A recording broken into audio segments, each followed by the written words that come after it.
নামাজ পড়েও 17 শ্রেণীর লোক জাহান্নামে যাবে।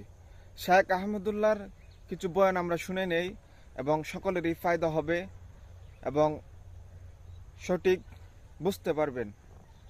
5 ওয়াক্ত নামাজ কালাম পড়ে এরপরেও জাহান্নামে যাবে যারা, তারা হলো 17 শ্রেণীর লোক। আমরা এক নজরে আবারও বলে দিচ্ছি, হারাম খাদ্য যে গ্রহণ করে, 1, 2 আত্মীয়তার সম্পর্ক ছিন্ন করে যে, নাম্বার 3 প্রতিবেশীকে যে কষ্ট দেয়, নাম্বার 4 মা বাবার অবাধ্য সন্তান, মা বাবার কথা শোনে না সে, নাম্বার 5 উগ্র মেজাজি, টেড়া, গোয়ার, সবাইকে দমায় রাখে, এই টাইপের লোক।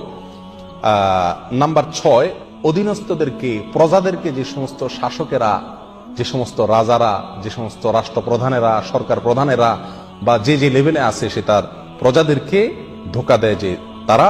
নাম্বার 7 অন্যের সম্পদকে অন্যায়ভাবে আত্মসাৎকারী ব্যক্তি। নাম্বার 8 উপকার করে কারোর খোঁটা দেয় যে ব্যক্তি, সে জান্নাতে যাবে না। নাম্বার 9 চগলখোর ব্যক্তি জান্নাতে যাবে না, মানুষের পিছনে কথা লাগায় বেড়ায় একজনের আরেকজনের কাছে। নাম্বার 10 অন্যকে নিজের পিতা হিসাবে, নিজের বাবাকে না বলে, পরিচয় না দিয়ে অন্যকে নিজের বাবা হিসাবে, পিতা হিসাবে পরিচয় দেয় যে ব্যক্তি, সে। নাম্বার 11 গর্ব এবং অহংকার করে যে ব্যক্তি, যার মনের ভিতরে অহংকার আছে, সেই জান্নাতে প্রবেশ করবে না।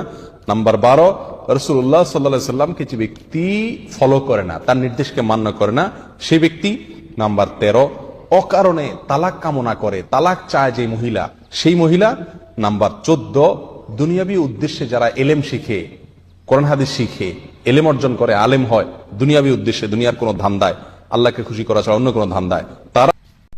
এরকম ভিডিও পেতে সবাই আমার চ্যানেলটা সাবস্ক্রাইব করবেন আর অবশ্যই লাইক কমেন্ট করে যাবেন। আর সবসময় ইসলামিক ভিডিও দেওয়ার চেষ্টা করি। আর এসব কিছু ফায়দা হওয়ার জন্য কিছু কিছু উত্তম ইসলামিক কালচারের কিছু, যেটা আপনাদের জীবনে কাজে লাগবে, সেই ভিডিওগুলো আপলোড করি। অবশ্যই আমার পাশে থাকবেন, অবশ্যই সকলে সাপোর্ট করবেন। সবাই ভালো থাকবেন। আল্লাহ হাফেজ।